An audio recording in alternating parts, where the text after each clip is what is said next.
Qazaxıstan Mərkəzi Seçki Komissiyasının açıqladığı ilkin nəticələrə görə ölkənin yeni qurultayında 5 siyasi partiyanın təmsil olunacağı gözlənilir. İlkin nəticələrə əsasən yeni yaradılmış Prezident Yönümlü Ədalət Partiyası səslərin təxminən 72%-ni toplayaraq digər siyasi qüvvələri əhəmiyyətli dərəcədə geridə qoyur.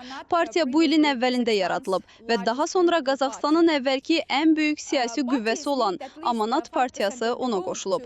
Parlamentə daxil olmaq üçün partiyalar səslərin ən azı 5%-ni toplamalıdır.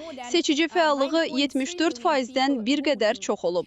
Səs vermədə 9,3 milyondan çox insan iştirak edib. Mərkəzi Seçki Komissiyası yekun nəticələri seçkidən sonra 10 gün ərzində açıqlamalıdır. Hazırda açıqlanan göstəricilər ilkin məlumatlar hesab olunur. Bu arada beynəlxalq müşahidəçilər qurultay seçkilərini azad və şəffaf qiymətləndiriblər. Onlar nəticələrə təsir edə biləcək hər hansı pozuntu qeydə almadıqlarını bildiriblər. Yeni qurultay 5 il müddətinə partiya siyahıları üzrə seçilən 145 deputatdan ibarət olacaq.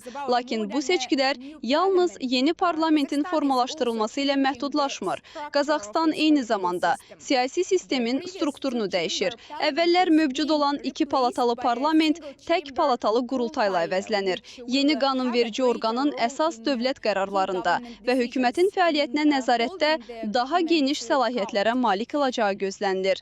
Yeni qurultay, baş nazir, vitse-prezident və Konstitusiya Məhkəməsinin üzvləri də daxil olmaqla mühüm vəzifələr üzrə təyinatlarda daha böyük rol oynayacaq. Həmçinin parlament ayrı-ayrı nazirlərə etimadsızlıq səsi vermək imkanına malik olmaqla hökumət üzərində nəzarət səlahiyyətlərini artıracaq. Bu səbəbdən qurultay sədrinin rolu xüsusi əhəmiyyət daşıyır.